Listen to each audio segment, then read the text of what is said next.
Welcome to another community conversation. I'm your host, Ian Parkinson, and I'm happy to welcome back Paul Carolan, the Chief Executive Officer of Halo. Welcome, Paul. Hi, Ian. So this has been a busy summer for you. It has been a busy summer.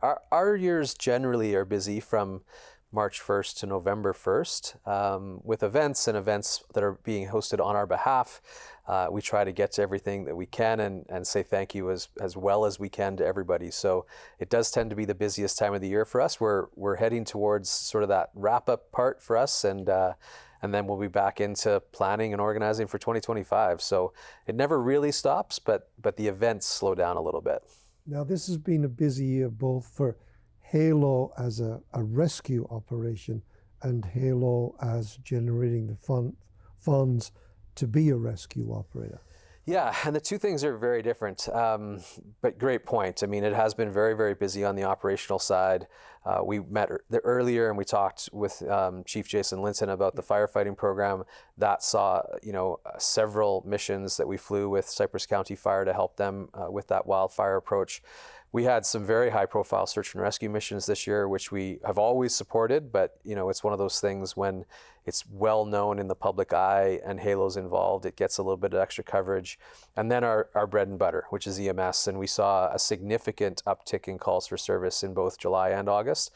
That's normal, right? It's busy, people are out and biking and hiking and traveling all over, but it was significant. And so always an interesting question to answer though, right? Because in a perfect world, we would never have to fly. Yeah. But that's not the world we live in, and people need help, and we want to be there when they need us. So, have you seen a shift in the type of calls Halo is getting? It always seems to be that there's things that stand out, and I think it's more what we recognize than it is true statistical trends. But this year, I would say, we had a lot of motor vehicle accidents. And I would say they would probably stand out in my mind as the most prolific call of the year. So yes, certainly anecdotally, it seemed like there was more of those than anything else. In the past, we've had recreational ones where it's been heavily mountain bikes. Yeah. We've had years where it seems like it's every other one is a horseback riding accident. And there's been lots of years where it's always, someone having a run-in with cows. And so they do tend to stand out when they're very prolifically well known. But I would say 2024 was heavily motor vehicle accidents. Okay, when you were here last time with the Cypress County Fire Chief, Yeah. You were piloting a new project where Halo was actually going to, I use the word reconnaissance on a first call. How did that work out? Yeah, like I said, several calls on that, and I think the proof is in the pudding. We're going to debrief that this fall, but we are able to get a experienced and trained firefighter overhead of a fire very quickly and help them understand what the fire behavior is, what dangers might be in front, both for their people and what might be threatened in front of that fire, depending on what the prevailing wind looks like. So we had 3 days back to back to back where we were flying to the same fire, sort of northeast of I guess that Irvine area. And it just happened that fire just kind of resparked itself, and it got bigger and bigger and bigger. Fortunately, Cypress County Fire was able to get on scene very quickly and get it knocked down, but the size of it from the air was shocking, actually, and how fast it grew. So, but yeah, that program I think will continue. I think we're seeing the fruits of that labor, and we'll continue to train Cypress County on being available for the helicopter and flying with us when those missions are necessary. So you might wind up with Halo smoke jumpers. You never know, yeah. It's an interesting thing to be so deeply connected to the community. We've talked in the past about we have the province basically where we want them. 50% would be ideal. They're just a little less than that currently. But that other 50 or just over 50% that we get from the community enables us to do these innovative projects and provide that public safety that is beyond just the air ambulance work. And because we have a highly capable aircraft with incredibly skilled pilots there waiting for the next call, it just makes sense for us with our current call volume to support those other activities, law enforcement, search and rescue, and fire. And so we really enjoy being part of the community that way and providing that extra level of coverage. Now your 50%, which you fundraise through the community, you've just had one big fundraiser and you've got another big one coming up. So, I mean, the previous one was the Turf to Tarmac, Yeah. and now you're moving into Flight for Your Life. Right. So how did the Turf to Tarmac go? Turf to Tarmac is wonderful. It was our third annual. It's a very unique fundraiser. It's very labor intensive. It takes a year to plan it. In fact, I've already started planning the 2025. But it's just very unique. It's the only type of fundraiser you'll ever see where it's formal black tie in an active aviation hangar. So it's taking that, it really represents Halo well. We are as grassroots as they come, but we also recognize that we're in the business of saving lives.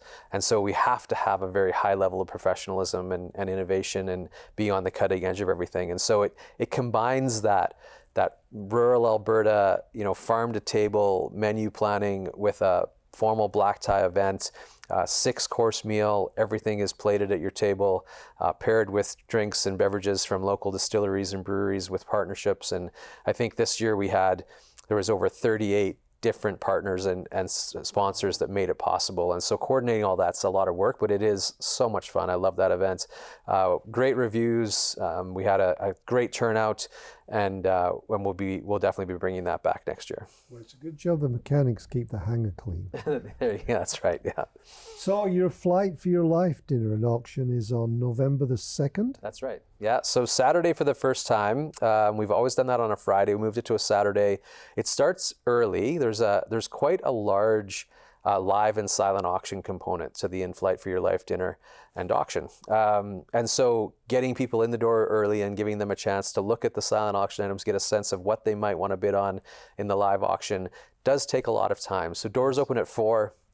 And you get cocktails and then a dinner buffet style, and then we've had James McLean for years come and be our auctioneer, and so he takes over for the live auction portion, and it's always a great event. It's in the 7 persons at the community hall. We've been able to sell out for quite some time, and always get questioned from the planning committee and from the board, Paul, we need to move it, like we need to grow it, it needs to get bigger, and I'm like, you can't move this event. Like the intimacy, you actually have neighbors stealing each other's bid cards and Yes. Joking and playing and having a good old time, and I think you'd lose so much of that if you were in a different venue. And so we're so grateful to be able to use the 7 persons community hall. It's a great place for us to be, certainly in our area where we go and work and respond with the helicopter, and we've been doing it there for a number of years, and we're lucky to be back this year. So is there any new plans for 2025 for Halo? Well, we're always looking to the future. I think we're working towards bringing on a more powerful aircraft online soon. Halo will continue to operate one helicopter exclusively. It's so expensive to have a rotary wing program.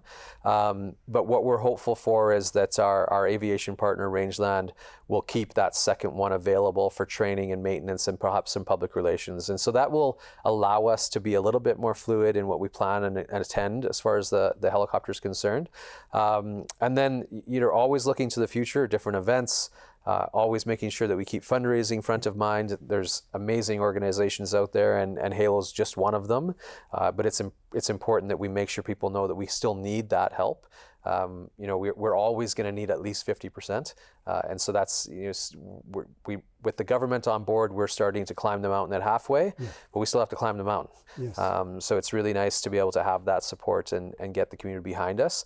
Down the road, there's lots of potential for program developments and where we go and what kind of missions we fly. But nothing I can put my finger on at the moment. But the Cypress County Fire one this year, that initiative was big, and like I said, we'll look forward to bringing that back. We think there's some things that we can do differently there as well. So Yeah. Now, as we mentioned earlier before the interview started, Rogers Community TV now has gone provincial. yes. So basically anybody north of Red Deer knows of stars, but Right. doesn't really understand Halo. Could you explain a little difference? Absolutely. So I think most Albertans would be surprised to hear that there's actually 3 different programs in Alberta. STARS is the one that's very well known, and And people, like you said, Calgary Red Deer in that central core will be very familiar with STARS, been around for a long time and do amazing work. But Halo's been around since 2007, based intentionally and deliberately in Medicine Hat. It starts us out here in the rural part of the country where people don't have immediate access to level 1 trauma and that type of care that they need.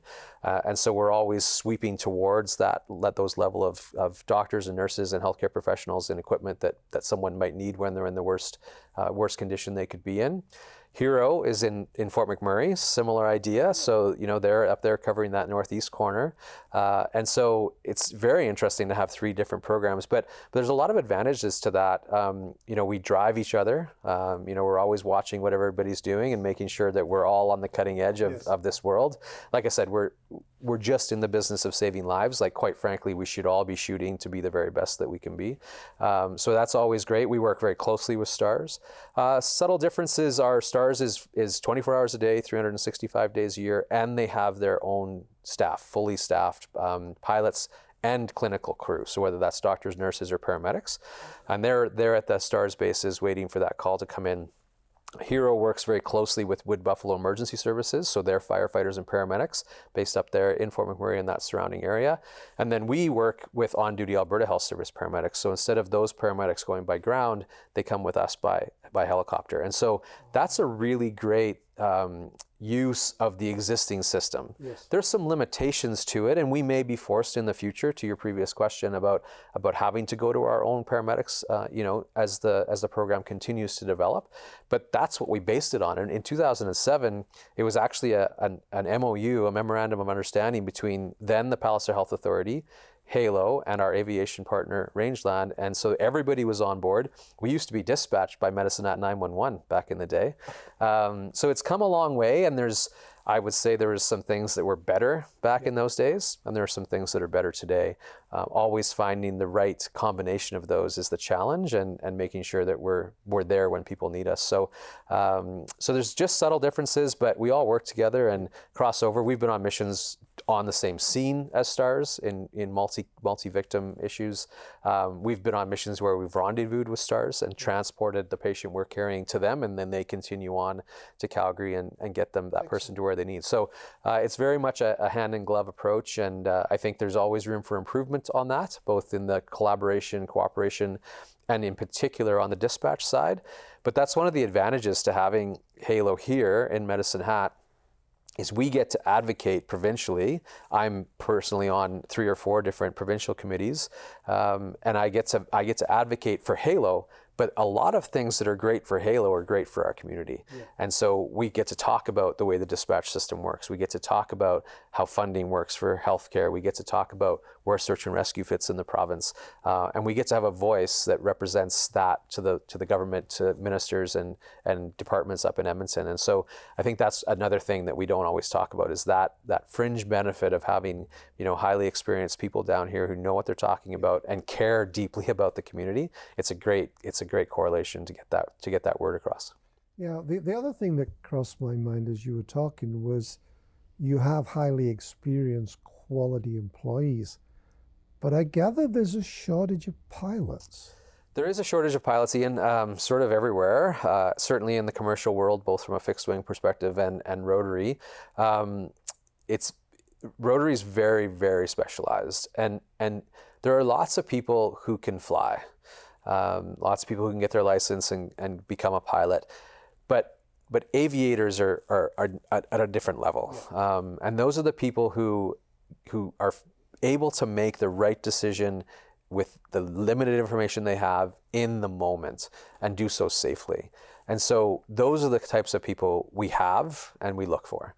We're very fortunate. Our flight crew, highly experienced, lots of people coming out of the military with that real important situational awareness and that rapid decision making, but safe rapid decision making. And then we've got people with lots of air ambulance experience, lots of offshore experience. And so for little old Medicine Hat to have the quality pilots that we have, I think is a bit of a coup on our behalf. And that's in part due to just who we are, Halo's culture. Halo does have a tendency to get a hold of you and not let go. But we also take that retention piece really key. And so the pilots are an extension of our program. They're out there meeting with first responders, meeting with police, fire, EMS on scene, interacting with patients' families and interacting with our patients. And so they're an incredibly important part, not only because they fly the helicopter, but because they're truly part of the Halo family. And so we've got a great set of people now. But we're constantly recruiting. You know, we live on, as a nonprofit, trying to make every dollar go as far as we can. We live on the razor's edge of just enough pilots, right? And you have to make sure that you're balancing that well. And we've got just enough pilots to make sure that if someone's sick or needs some time off, we're okay. But if it got to be any more than that, it would be challenging. And so having, you know, a couple in the wings and working towards bringing them online is always valuable for sure. Well, if there's a young person out there, male or female, who wants to be a Halo pilot, what's the process? Yeah, our expectations are incredibly high. So we, and this, you know, to your previous question about STARS and the other programs, we all have similar, if not identical, expectations for pilots, because we all work with the governments and the government has their expectations. So it's a very, very high threshold to be a Halo captain. You have to have 3,000 hours of time, which is a lot in a helicopter. Full time. Yeah, and when you think about most helicopters, range is somewhere between 2 and 3 hours. It takes a long time to build that type of time. Our pilots also need to be instrument rated. They need to have night experience and NVG goggle experience, ideally. And so it is a long list of qualifications. The best thing for a young person that's looking to get into this world, you know, I'm not a pilot myself, so this is just what I've heard over the years, is just choose what you want to do. If you want to spend, because that practical, relevant experience is so important. If you want to be a 737 captain, then get your fixed wing license and proceed through that fixed wing world. If you want to be a helicopter pilot, whether it's in our business or anything else, you should probably do all of your training and experience in helicopters, because it just makes you that much more employable once you have your license. And so long list. We get a lot of all of our pilots are, you know, I would say 45 and above. And so we get people in that middle type of their career. We don't have a bunch of young people, and we don't have a bunch of people looking to retire, but somewhere in between. So. Well, it's the same old story. There are old pilots and bold pilots, but there are no old, bold pilots. That is true. Absolutely. Yeah. That's a great one. And I think it is. That's a great way of summarizing that, you know, that decision making, that situation awareness is so important to us. Yes. Is there anything else you'd like to add? I don't think so. Well, thank you for coming in, Paul. Thanks, Ian. Good luck and stay safe. Thank you, too. Thank you for watching.